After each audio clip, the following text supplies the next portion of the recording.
Hey, it's Mike. Thanks for tuning back in. It's Friday, my favorite day of the week. It's been a light week. I ended up going to the Celtics game on Wednesday, sat in an amazing suite, which I've never been lucky enough to get seats in a suite.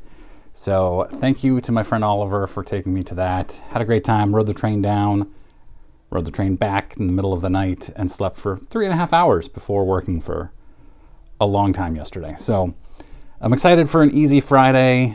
Got to go to lunch with my dad today, which is always great. And today I've got this. If you follow me on Instagram, you'll see these things early. I posted it yesterday or the day before that. Curt Schilling, 1989 Donruss rookie autographed card. This will go in my 2004 Red Sox rookie autographs collection, which I've got Manny and Pedro left. And of course I've got this Pedro right here, but that's not his rookie. Whoop, wrong way. That's not his rookie. But it's my first and only Pedro autograph. So I've got Manny left, and I think and Ortiz too. That's it. And then of course hopefully future Hall of Fame autograph collection for rookies as well. But that's not the big thing I got this week. The big thing is a very special thing. If you are roughly my age, you probably grew up on Beckett Baseball Card Monthly magazine. When I was a kid, I collected baseball cards from 86 to 94-ish, and I probably got the Beckett magazine from 1987 to right up until 94, maybe even later than 94, because I probably just didn't cancel it for a while after I stopped collecting, because I loved reading it. I loved opening it and seeing the card values, and every month, I remember it came on a specific day. I don't remember what day it was, but I remember every day being excited all day long, because that was the Beckett day. And when I'd get off the bus, the mail was always in my mailbox when I'd get off the bus after school, and I'd be brimming with excitement to open that mailbox and get my Beckett, and I'd run inside. I wouldn't make plans with my friends on those days, because I wanted to just sit down. I'd go cover to cover. And there were certain parts that I liked the best, but I would go cover to cover. And the first thing I wanted to look at every time was the 1952 Mickey Mantle Topps.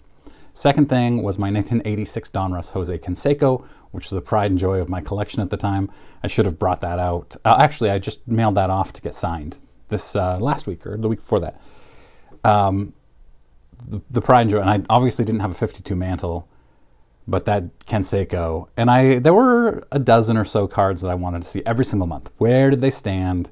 What did they do in the last month?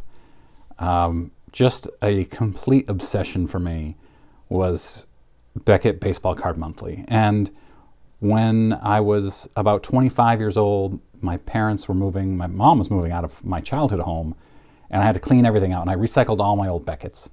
None of them were of any value really anyway. I just recycled them all, got rid of them. But I do have the very first Beckett basketball with Michael Jordan on the cover. So I'm happy to have that. Issue number 1, and it's a great Jordan photo. And so I've been looking at the first baseball card Beckett for a while now. 18 months probably, trying to size up, is it worth buying one of these? It's very expensive, and I thought it would be great to have in my collection. But they're outrageously expensive, and there are a lot of reprints out there, and it's tough to tell what's real and what's a reprint. And so then I saw this person post one, and it wasn't in great shape. And I started collecting autographs not too long ago, and I got thinking, wouldn't it be awesome to get the first Beckett magazine, Beckett, the actual baseball, not I think it's the Sport Americana that was his as well before Beckett came out, to have the very first Beckett Monthly autographed by Dr. James Beckett. And I met Dr. Beckett this summer at the National, got this awesome picture with him, but I didn't know he was going to be there, so I didn't have anything. I don't know. I don't know that I would have brought it unless I had worked it out ahead of time, because I don't like springing things on people and being like, hey, would you sign this? But I decided I was going to buy this Beckett Monthly, the very first one, and get it signed. And so I reached out. I was looking at Dr. Beckett on SCN, sportscollectors.net, and he does do TTM, but it's pretty rare, and it's unclear if I'm sending this pretty valuable item off to him, am I going to get it back? Now, I know my friend Baseball Collector Mike, best collector channel out there, is friends with Dr. Beckett. So I texted him and said, hey, what do you recommend here with this? And he said, I recommend just sending it to me and I'll bring it to him for you. What a guy. Who does that? So I sent it off to Mike and he got it signed for me right there. Awesome. You can see it's not in good shape, and I'm perfectly fine with that. I'm not planning on selling it. And then you can tell it's an original because the kid who owned this in the mid-'80s marked off the cards that they owned. This was not artificially aged. It's in not great condition. Look at the color, the dirt. Maybe I'm wrong. I'm bad at telling this stuff, but this, for me, was real. And you can see the magazine was folded. You've got Rhino here. It's folded. I felt it was real. I opened it up, and it just the memories flooded back. Right? Look at this. You remember. Isn't that awesome?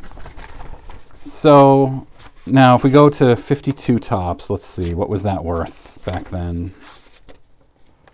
52 tops, mantle, $1,400. Mint condition, $1,400. That's unbelievable. It just went for $12.6 million. But in November of 1984, it was worth $1,400. The Willie Mays was worth $300. Can you imagine if you had bought these cards back in the mid-'80s and still had them now?